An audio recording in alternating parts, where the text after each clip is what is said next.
You're getting very good at knowing two-dimensional shapes. You know that this is a square, that's a circle, that's a rectangle, and that's a triangle.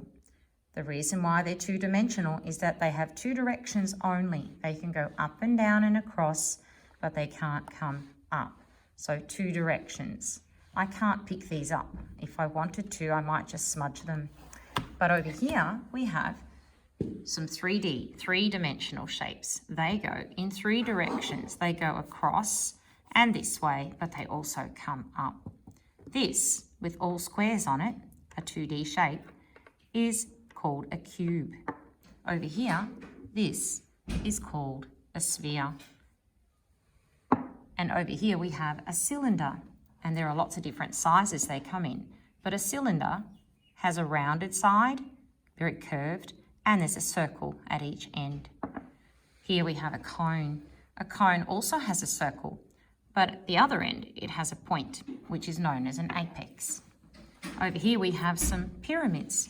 This pyramid has four sides, and the base, or the bottom, is a triangle, and so are the other sides. This pyramid is a five-sided pyramid, and it's known as a square base, because you can see that there's lots of triangles, but there's a base of a square at the bottom. You need to look around you today and see if you can find things that might look like they are one of those 3D shapes that we mentioned. Can you find some objects? I have found something that's like an orange and a ball. And if I can describe it, I would say that it's got a whole curved surface and it looks like a sphere shape. I found a candle, and this candle has a circle at the bottom, a circle at the top, and it's curved all the way around. So I would name that object as something like a cylinder. It looks a bit like that. And my ball looks a bit like a sphere. Can you guess what my dice looks like? This is a dice from our classroom, and it has all squares on it. So what do we call that shape where every side has a square?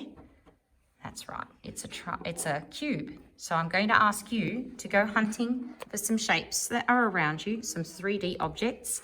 See if you can name what kind of shape they are and describe them. You can say how many corners they have, how many faces they have, or whether they're curved, whether they're flat, or whether they're completely round.